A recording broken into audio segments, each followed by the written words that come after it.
Welcome to Company Showcase, an advertising feature on HowStreet.com. I'm Jim Goddard. I'm speaking with Larry Reaugh. He's the president and CEO of American Manganese. Welcome back to the show, Larry. Well, I'm glad to be here, and I'm looking forward to the long weekend. Larry, you have some new news for us, something about your financial plans? Yes, the business plan was released yesterday, and it as usual, press releases these days are bringing in buying. I just had an email from one of our shareholders who said stop putting them out, and he's got a point there, but the reality is people need to understand that there is a plan and there is a future for the company, and regardless of how it immediately affects the market, I think it's a good thing to get out there. And the business plan is really just shows where the management's thoughts are when it comes to moving the project ahead. We know we get 100% recovery from the proof of concept of all of the metals, and to put some numbers around that, just makes a lot of sense. So working with Cometco, we put together a kind of a pro forma of what we could expect from a small 3-ton-a-day plant, and that would be a demonstration plant. Commercial plant would be bigger, the full commercial plant. This is still a commercial plant, as you can see from the cash flows. And we look at the cash flows and the various chemistries of the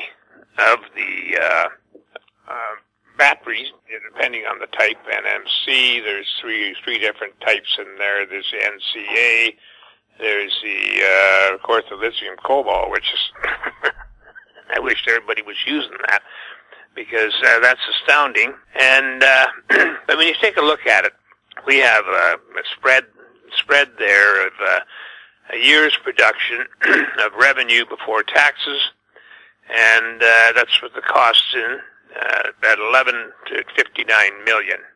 And the 11 is at the low end of the scale on MMC, and the 59 is on the LCO. So, we're not going to see 59, but it's a good number to look at. We also did a 3-year pro forma on that, for the NMC 111, which is a popular chemistry at this time. And it's still over $12 million a year. We're looking at a $10 million cost for the plant, so the payback is somewhere around a half a year to a year, depending on the chemistries. That's pretty remarkable. When you stop and think about it, you could accumulate a cash flow there that would put you in a position to build a commercial plant, and you'd be able to probably, float a bond or borrow the money based on the cash flow from the 3-ton-a-day plant. So it's everything's looking really good out there, but the overall market and cobalt prices today are 93,500 per ton. It's been fluctuating between 90 and 95 here for the last week. Those are great prices.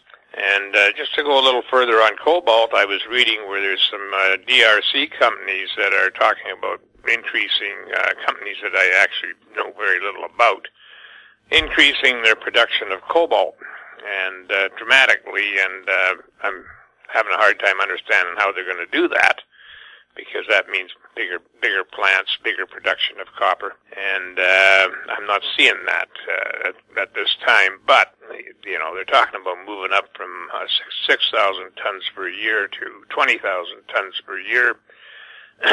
I don't think that's going to make a significant difference in the overall supply of cobalt. It's still not going to meet demand. So. But it's great to see other companies coming in with more cobalt. That means that cobalt will still be used substantially in the lithium-ion batteries. If cobalt gets too scarce, then the amount that's going to be used is going to be reduced significantly, and they'll be looking for substitutions all the way through. So it's not like that's bad news to us. That's good news to us. And looking at the amount of shares that we've traded this year since January the 1st, we've traded 47 million shares. It may not seem like we've traded 47 million shares, but if you add up the totals between the Canadian and the U.S. exchange in the last 3 months, we have that's what we've traded. So that's a significant amount of interest in the stock. We put out a press release and we see downward pressure on it. Some of that comes from people that are looking for liquidity to sell, but it's the same old game that's being played all the time, and that is try to make the release look, shabby, and the prospects of the company look shabbier, and that's the goal of anybody that short plays the stock. And one way to try to make things look like they're not as good as they sound is to move the stock downwards. But all in all, I'm very happy with the business plan. Now people got something that they can anchor to. They can look at that business plan. For example, if you do 10 million a year in a 3-ton per day plant, it's pretty simple math to say what happens if you do a 30-ton per day. 30 tons per day plant is still pretty small. But that suddenly goes from 10 million a year to 100 million a year. So that's you can sit down and work out any numbers that you want. But remember, what I ask my shareholders to do is to remember that they're talking about 40 million EVs out there in 2040. There's going to be more EV batteries out there to handle than we can with 1 or 2 or 3 plants. And I think that moving ahead, we hope to license these plants to battery manufacturers or end-use manufacturers, whether it's handheld devices or EV cars, to recycle their own product.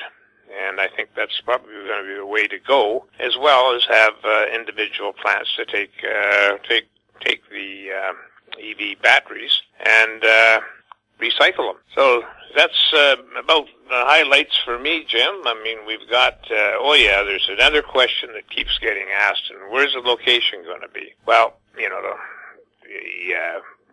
I could discuss locations, but it's up in the air. We haven't agreed with anybody to locate anywhere. And I can tell you the first location is going to be built right here in Richmond, BC, and operated. And we'll see how that works out. Remember, we're using scraps. So scraps are benign. They don't have the hazardous material classification as a battery does. So you need licenses to cross state and provincial lines and international lines, and you need all this paperwork to be done and safety aspects that have to be met just to get the product to your door. And but with the scraps, it's just that.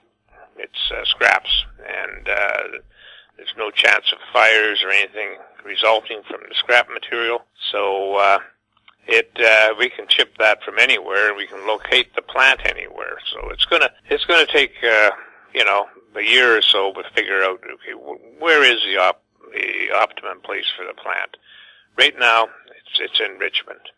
And I think that about covers everything that I want to cover, Jim. Larry, where are you traded, and how can people find out more information? We're traded on the TSX Venture Exchange under the symbol AMY. We're traded in the U.S.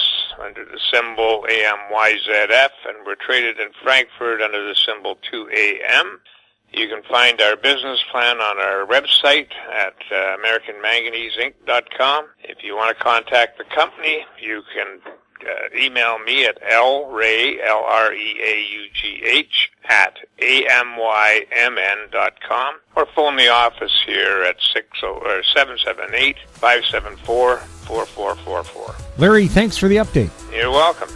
I've been speaking with Larry Reaugh, President and CEO of American Manganese. I'm Jim Goddard. Our conversation took place on March 29th. Comments made on Company Showcase are an expression of opinion only and should not be construed in any manner whatsoever as recommendations to buy or sell any financial instrument at any time. Archived online at HowStreet.com. Company Showcase is a production of How Street Media Incorporated.